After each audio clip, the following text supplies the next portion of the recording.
प्रिय छात्रों, आज हम भारत का भूगोल के बारे में चर्चा करेंगे। यह paper BA part third year में चलता है। भारत की भौगोलिक स्थिति आप देखिए मैप में, इसमें अक्षांश देशांतरों की स्थिति अपन को क्लियर करनी है।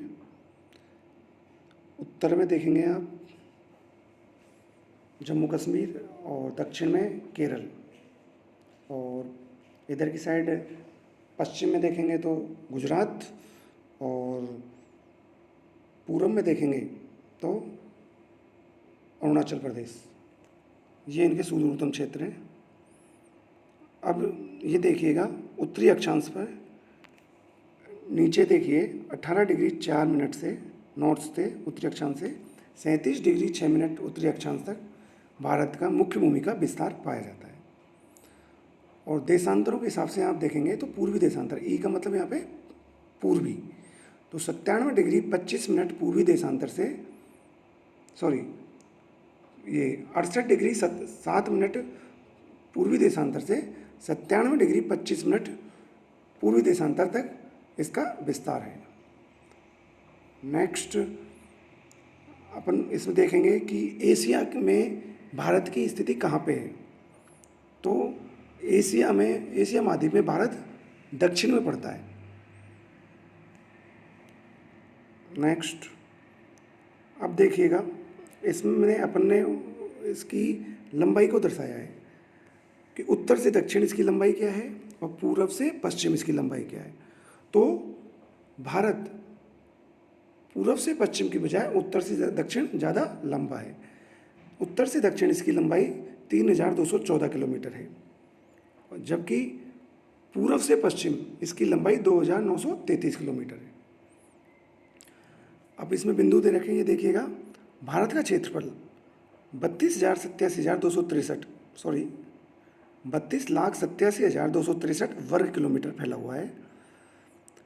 भारत उत्तर से दक्षिण ये अपन बात कर ही चुके हैं, 3214 किलोमीटर लंबा, और पूर्व से पश्चिम 2933 किलोमीटर चौड़ा है। विश्व में भारत क्षेत्रफल की दृष्टि से 7वां और जनसंख्या की दृष्टि से दूसरा स्थान पर है। इसमें 7वें स्थान से पहले जो 6 हैं वो देखिए, रूस सबसे ज़्यादा है, रूस का क्षेत्रफल, उसके बाद में कनाडा का, फिर अमेरिका, फिर चीन, फिर ब्राज़ील, फिर ऑस्ट्रेलिया, फिर 7वें नंबर पे भारत का नंबर आता है क्षेत्रफल की दृष्टि से। और जनसंख्या की दृष्टि से प्रथम चीन है ही, उसके बाद में भारत का स्थान आता है। और जो ये क्षेत्रफल है भारत का, वो विश्व के स्थलीय भाग है उसका 2.4% है। ये एक फैक्ट है जो हमें आनी चाहिए। अब आगे देखिए, भारत के 43% भाग पर क्या है, मैदान। ये देखिए मैप में ये मैदान दिखा रखे हैं, और भारत के 29.3% भाग पर पर्वत पहाड़ियाँ हैं जो एक ग्रीन में ऊपर उत्तर में दिखाई दे रखी है। इसके अलावा भारत के 27.7% भाग पर पठार फैला हुआ है। ये येलो कलर में, जो पीले कलर में है, वो पठार है। इसमें ये सारी चीज़ें दे रखी हैं। और भारत में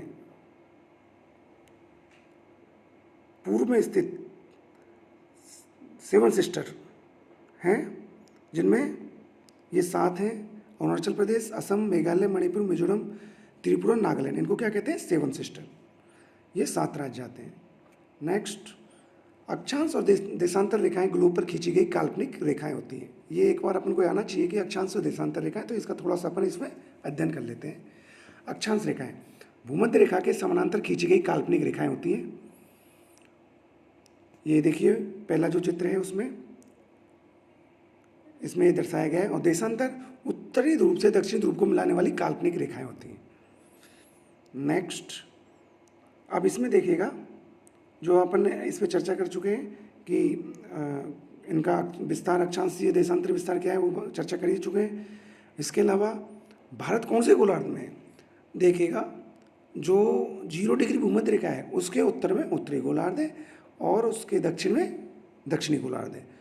और जो देशांतर है 0 डिग्री और 180 का, वो दो भागों में बांटता है।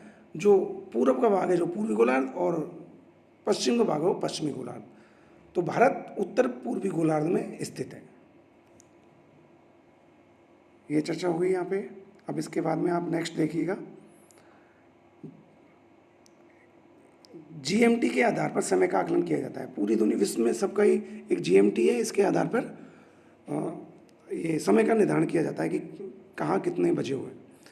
अब थोड़ा सा इसमें अपन को ये पता होना चाहिए कि पृथ्वी को एक देशांतर पूरा करने में जो ये घूर्णन करती है पृथ्वी अपने अक्ष पर, उसको एक देशांतर को पार करने में 4 मिनट का समय लेती है।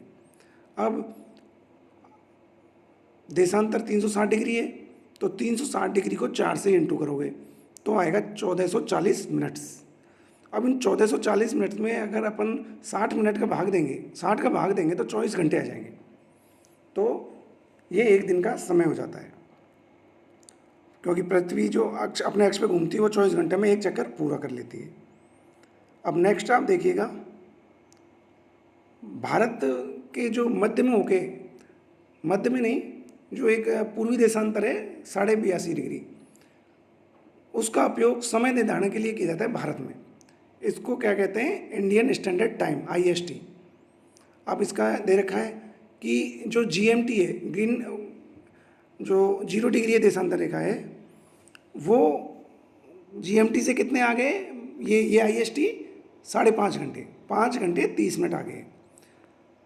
अब उसी तरीके से जैसे पहले अपन ने किया था, 82.5 डिग्री को 4 से गुणा करेंगे तो 330 मिनट आती है। अब 330 मिनट में 60 का भाग देंगे तो 5 घंटे 30 मिनट आते हैं। इस तरीके से ये दिखाया गया है। देखो, इसके अलावा ये कौन कौन से राज्यों में होकर गुजरती है, ये छोटे छोटे क्वेश्चन आपके पूछ भी लेते हैं। इसमें ये पता होगा कि ये देखिए, उत्तर प्रदेश, मध्य प्रदेश, छत्तीसगढ़, उड़ीसा और आंध्र प्रदेश, ये 5 राज्य में होकर ये IST गुजरती है। नेक्स्ट, अब ये जो गोलार्ध है, जो भूमध्य रेखा है, देखिए 0 डिग्री है, ये किधर होके जा रही है, आपको साफ दिख रहा है रेड कलर में। और इसके उत्तर में जो अक्षांश है 23.5 डिग्री अक्षांश रेखा, वो कर्क रेखा है, और जो दक्षिण में है 23.5 डिग्री अक्षांश रेखा, वो मकर रेखा है। अब इसके बाद नेक्स्ट, कर्क रेखा भारत में कहाँ होकर गुजरती है, ये इंपॉर्टेंट है, इसीलिए जो पिछली स्लाइड है वो अपने उसके बारे में चर्चा करी थी। कर्क रेखा भारत के 8 राज्यों में से होकर गुजरती है। अब ये देखिएगा, मैप में देखिएगा, सर्वप्रथम गुजरात, फिर राजस्थान, फिर MP, फिर छत्तीसगढ़, झारखंड, पश्चिम बंगाल, त्रिपुरा, मिजोरम, ये टोटल 8 राज्य हैं जिनमें होके कर्क रेखा गुजरती है। और जो भारत में एंड पॉइंट है, ये देखिए, एंड पॉइंट में उत्तर में इंद्रकोल, जो कि लद्दाख का भाग है, क्योंकि एक साइड POK है, एक साइड अक्साई चीन है, जिसने चीन ने कब्जा कर रखा है, और POK पे पाकिस्तान का कब्जा है। तो जो लद्दाख का भाग सबसे उत्तर में है, तो वो इंद्रकोल है। इसके अलावा दक्षिण में जो अंडमान निकोबार द्वीप है, तो ग्रेट निकोबार पे कौन सा पॉइंट है, इंदिरा पॉइंट। और पूर्व में देखेंगे तो अरुणाचल प्रदेश में जो सुदूर पूर्वी क्षेत्र है, एंड पॉइंट है, वो क्या है, बलांगू, जो कितनी डिग्री पे, 97.1 मिनट पूर्वी देशांतर पर। या फिर किबिथू, ये 97 डिग्री पूर्वी देशांतर पे अरुणाचल में। और इसी के यदि पश्चिम में देखेंगे आप, भारत के पश्चिम में देखेंगे तो गुजरात का जो पश्चिमोत्तर भाग है वो सरक्रिक है। ठीक है। अब इसके अलावा अपन बात करेंगे, दूरस्थ बिंदुओं के बारे में बात हो चुकी है। अब ये स्टेट हो गया एक तरीके से जो दूरस्थ हैं।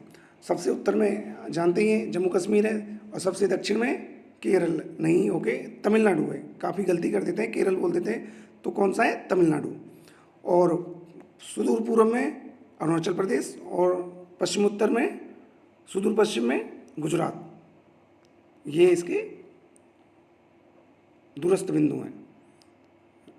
इसके अलावा सीमावर्ती देश कौन कौन से हैं भारत के चारों, ये अपन को जानकारी होनी चाहिए, क्योंकि अपन जब आगे पढ़ेंगे तो काफ़ी चीज़ें आएंगी जो हमें पता होना चाहिए।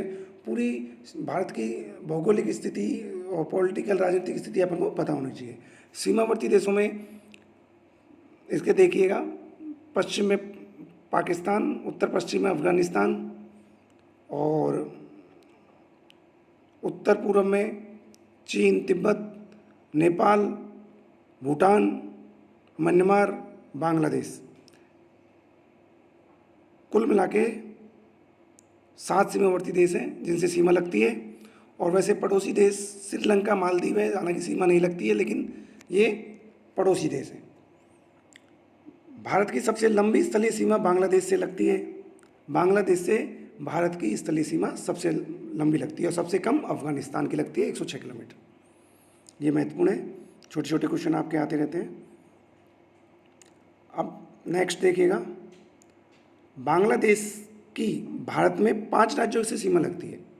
अब वो कौन कौन से हैं, इधर से देखिएगा, पश्चिमी बंगाल, मेघालय, त्रिपुरा, असम, मिजोरम, 5 राज्यों की लगती है। अब नेक्स्ट देखिएगा, भूटान से कौन कौन से राज्य की सीमा रखती है। एक तो भूटान के पश्चिम में सिक्किम है, दक्षिण में असम है और पश्चिम बंगाल है और उत्तर पूर्व में अरुणाचल प्रदेश है। तो 4 राज्यों की सीमाएं भूटान से लगती है। म्यांमार से 4 राज्यों की सीमाएं लगती है, अरुणाचल प्रदेश, नागालैंड, मणिपुर, मिजोरम। ये क्रम ध्यान होना चाहिए और इसमें अरुणाचल प्रदेश की सीमा सबसे लंबी है। नेक्स्ट, अब देखिएगा, सिक्किम के तीनों ओर 3 देश हैं। पूर्व में नेपाल, पश्चिम में नेपाल, उत्तर में चीन और पूर्व में भूटान। इसी प्रकार जो पश्चिम बंगाल है उसमें भी 3 राज्य से सीमा लगती है पश्चिम बंगाल की, नेपाल, भूटान और बांग्लादेश। नेक्स्ट, अब नेक्स्ट में देखिएगा, मेघालय की सीमा सिर्फ किससे लगती है। ये देखो आप, मेघालय की सीमा किससे लगती है, सिर्फ बांग्लादेश से लगती है। ये महत्वपूर्ण है। अब देखिएगा, लास्ट है भारत की तटरेखा। अब भारत की तटरेखा 3 ओर से समुद्र से घिरा हुआ है, तो ये क्या हो गया, एक प्रायद्वीपीय भाग हो गया। जो 3 ओर से पानी से घिरा होता है उसको क्या कहेंगे, प्रायद्वीप। पूर्व में बंगाल की खाड़ी है, पश्चिम में अरब सागर है, दक्षिण में हिंद महासागर है। तीनों सागरों से घिरा हुआ है, तीनों ओर से जल से घिरा हुआ है। और इसकी मुख्य जो भूमि है उसमें तटरेखा कितनी लंबाई है, 6100 किलोमीटर। अगर अपन द्वीपों को इसमें सम्मिलित कर लेते हैं तो इसकी कुल लंबाई हो जाती है 7516 किलोमीटर, जिसमें लक्षद्वीप है, मुख्य द्वीप जो मुख्य हैं लक्षद्वीप और अंडमान निकोबार द्वीप में, और 9 राज्य से समुद्र तट से लगे हुए हैं। और इनमें सबसे लंबी तटरेखा किसकी है, गुजरात की, 1214 किलोमीटर। और सबसे कम तटरेखा गोवा की। तो ये पता होना चाहिए, गुजरात की सबसे ज़्यादा लंबी है तटरेखा और गोवा की सबसे छोटी।